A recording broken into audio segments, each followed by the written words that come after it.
rest of Revelation is highly dogmatic, and in Revelation 15 we have another reference to a sign in heaven.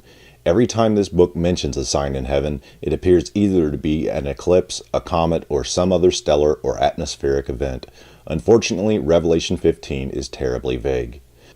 There are several vague references in this book. I'll simply extract all of them rather than read the entire chapter.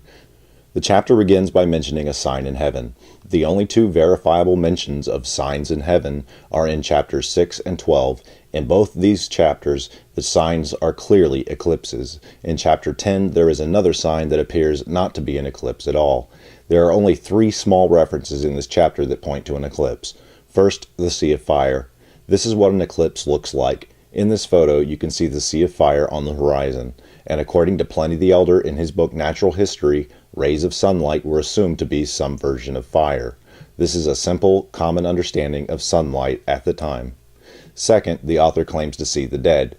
Over and over again, the reference to the dead, or the 144,000 mentioned in other chapters, appears to be an estimation of the number of stars in the sky. This author probably believes that somehow stars are dead people in heaven. The third reference in this chapter is the 7 angels dressed with golden sashes around their chests.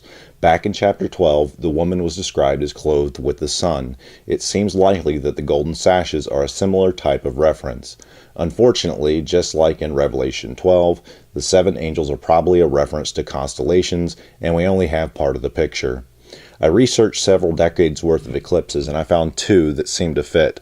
First is the eclipse of 164 CE. The maximum eclipse could be seen in Athens, Greece at about 10:20 a.m., but the eclipse could also be seen throughout most of the empire.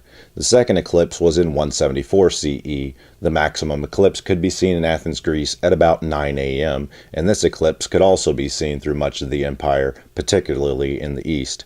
Unfortunately, at this time, we simply don't know exactly what constellations, planets, or stars the author would be talking about. The author may very well know what he's talking about, but he leaves virtually no clues. It's also possible that this author didn't observe either of these eclipses, but is blending two reports into one. So Revelation 15 ends up being mostly dogmatic. In all likelihood, it's referring to an eclipse, and both eclipses seem to be potential candidates, but I'll simply have to leave a big question mark at the end and move on. The author in this chapter simply does not provide enough information to precisely replicate his understanding.